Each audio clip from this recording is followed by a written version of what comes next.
E eles estavam voltando de Jerusalém, por quê? Porque eles estavam tristes, achando que a promessa de Deus não ia se cumprir.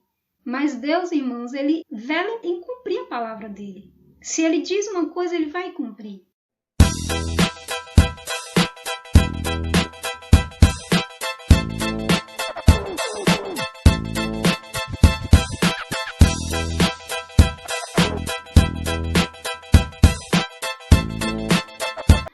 Olá, amados, a graça e a paz do nosso Senhor Jesus Cristo, amém?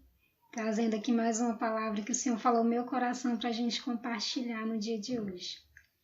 E a palavra está em Lucas, no capítulo 24, versículo 32, que diz assim: Perguntaram-se um ao outro: Não estavam ardendo os nossos corações dentro de nós, enquanto ele nos falava no caminho e nos expunha as Escrituras? Esse texto de Lucas, ele narra os dois discípulos no caminho de Emaús. Nessa narrativa de Lucas, ele vem falando sobre a ressurreição de Jesus. Ele começa dizendo, no primeiro dia da semana, que foi o dia da ressurreição de Jesus. E aí as mulheres vão e contam aos discípulos que encontraram o sepulcro vazio, que o anjo falou que Jesus tinha ressuscitado e tal. E aí Pedro e João correm lá para o sepulcro para ver. E aí na sequência Lucas diz assim: naquele mesmo dia, dois deles, ou seja, dois dos discípulos, estavam indo para o povoado chamado Emaús, a 11 quilômetros de Jerusalém. No caminho conversavam a respeito de tudo o que havia acontecido. Enquanto conversavam e discutiam, o próprio Jesus se aproximou e começou a caminhar com eles. Mas os olhos deles foram impedidos de reconhecê-lo. Ele lhes perguntou: sobre o que vocês estão discutindo enquanto caminham? Eles pararam com os rostos entristecidos. Um deles, chamado Cleopas, perguntou-lhes: Você é o único visitante em Jerusalém que não sabe as coisas que ali aconteceram nesses dias? Que coisas? Perguntou ele. O que aconteceu com Jesus de Nazaré? Responderam eles. Ele era um profeta, poderoso em palavras e em obras diante de Deus e de todo o povo. Os chefes dos sacerdotes e as nossas autoridades o entregaram para ser condenado à morte e o crucificaram. E nós esperávamos que era ele que ia trazer a redenção a Israel. E hoje é o terceiro dia desde que tudo isso aconteceu. Algumas mulheres entre nós nos deram um susto hoje. Foram de manhã bem cedo ao sepulcro e não acharam o corpo dele. Voltaram e nos contaram que tinham tido uma visão de anjos, que disseram que ele estava vivo. Alguns de nossos companheiros foram ao sepulcro e encontraram tudo exatamente como as mulheres tinham dito, mas não o viram. Ele lhes disse: Como vocês custam entender e como demoram a crer em tudo o que os profetas falaram. Não devia o Cristo sofrer estas coisas para entrar na sua glória? E começando por Moisés e todos os profetas, explicou-lhes o que constava a respeito dele em todas as Escrituras. Ao se aproximarem do povoado para o qual estavam indo, Jesus fez como quem ia mais adiante.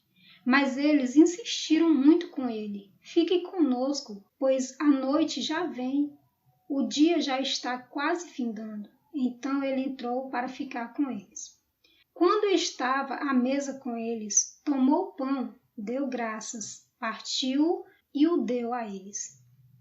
Então os olhos deles foram abertos e o reconheceram, e ele desapareceu da vista deles. E então vem o versículo que eu li no início, Perguntaram-se um ao outro: Não estava ardendo os nossos corações dentro de nós, enquanto ele nos falava no caminho e nos expunha as Escrituras?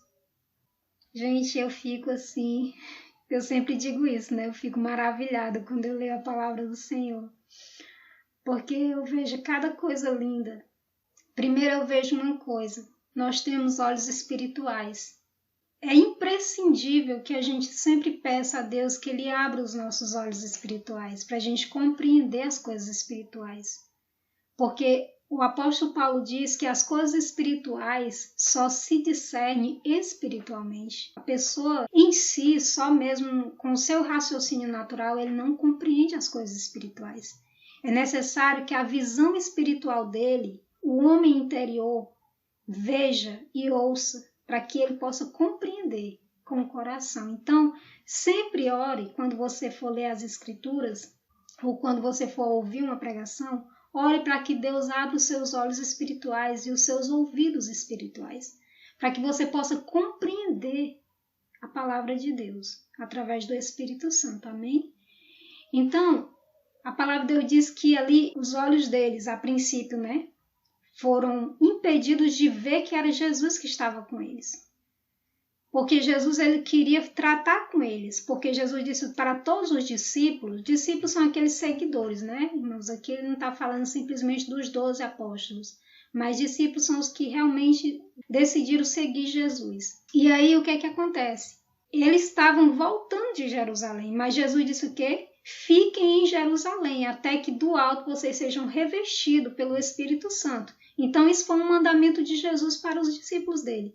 Vocês vão ficar em Jerusalém, não saiam de lá, até que o Espírito Santo venha e desça sobre vocês. E eles estavam voltando de Jerusalém, por quê? Porque eles estavam tristes, achando que a promessa de Deus não ia se cumprir. Mas Deus, irmãos, ele vela em cumprir a palavra dele. Se ele diz uma coisa, ele vai cumprir. Então, Jesus, vendo que eles estavam voltando, Jesus foi se encontrar com eles e disse: por que vocês estão tão tristes? E começou a conversar com eles ali e tal, E aí Jesus começou a mostrar para eles tudo que a palavra dizia para eles a respeito de Jesus, a respeito do sofrimento dele, como diz lá em Isaías, que ele sofreria muitas coisas. Em Isaías fala, no 52, 53 ali, ele vem falando sobre o sofrimento do Messias. A palavra diz que Jesus seria levantado como a serpente foi levantada no deserto. Então, desde Moisés até, ali, Jesus foi mostrando para eles as escrituras que falavam da vinda dele, que falavam que ele ia acontecer aqui na vida dele, como ele ia morrer, mas que ele ia ressuscitar no terceiro dia. E Jesus foi falando tudo isso. E enquanto Jesus falava aquilo, ardia no coração deles. Esse arder no coração é exatamente o agir do Espírito Santo, confirmando a palavra. Você sente algo diferente quando alguém prega a palavra, quando alguém fala da palavra movido pelo Espírito Santo, pelo agir do Espírito Santo, ele testifica no coração de quem está ouvindo. Por isso, a pessoa se sente assim algo diferente, por isso aquilo chama a atenção, por isso aquilo mexe com a pessoa. Quando isso não acontece, nada acontece. Mas quando realmente há essa ardência no coração, esse desejo de ouvir mais, esse desejo de procurar entender o que está sendo dito, tudo isso arde no coração, porque é o fogo do Espírito Santo que está ardendo ali dentro.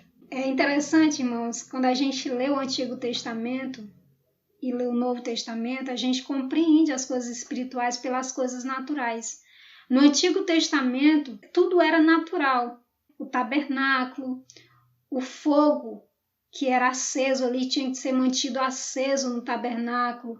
E nós vemos que no Novo Testamento nós somos o tabernáculo de Deus, nós somos o templo de Deus. E dentro de nós tem que arder esse fogo do Espírito Santo, ele não pode ser apagado. O apóstolo Paulo ele diz isso: e não apagueis o Espírito Santo, no qual vocês foram selados. Ele é um fogo consumidor e ele tem que arder dentro de nós. A partir do momento que nós aceitamos Jesus e nós temos uma vida de buscar, nós temos que sempre estar buscando, estar cheio do Espírito Santo, manter viva essa chama dentro de nós. Quando Jesus ele fala sobre a parábola das 10 virgens, Jesus fala sobre o azeite, que estava ali na lâmpada.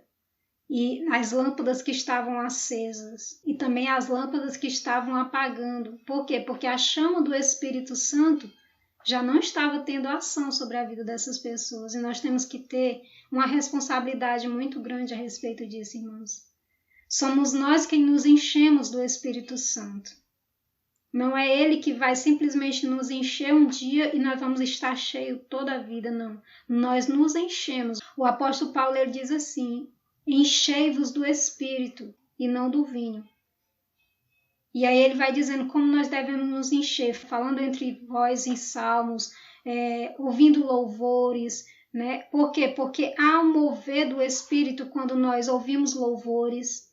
Quando nós começamos a falar da palavra com outras pessoas, a chama é acesa no nosso coração, porque o Espírito Santo ele vai testificando no nosso coração que nós devemos falar. As pessoas que estão ouvindo também vão estar sendo movidas pelo Espírito Santo. Vai ter essa ardência no coração delas para ter o desejo de ouvir mais a palavra. Então, é muito maravilhoso a palavra de Deus, amados. Eu simplesmente amo demais. Eu consigo compreender o que o salmista Davi fala ali no Salmo 119, que é o maior salmo e o maior capítulo da Bíblia. Mas se você ler, é tremendo como o salmista Davi, ele amava a palavra de Deus.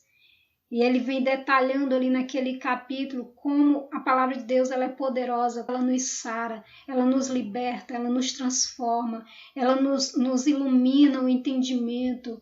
E tudo isso é maravilhoso demais. Quando nós amamos Jesus, nós queremos saber mais sobre Ele. Jesus, ele disse, aquele que me ama, guarda os meus mandamentos. Ou seja, ele tem o cuidado de reter esses mandamentos dentro dele, guardar dentro dele os mandamentos, ler, ouvir, conhecer, meditar. A palavra guardar inclui tudo isso. Então, que nós possamos amar o Senhor verdadeiramente. Essa foi a palavra que veio ao meu coração. Eu fiquei muito feliz quando o Espírito Santo trouxe esse texto à minha mente. E ele me inspirou a falar, né, sobre essa questão. Que nós temos que manter aceso esse fogo dentro de nós, que é o Espírito Santo. Amém? Que o Espírito Santo testifique essa palavra no teu coração. Beijo.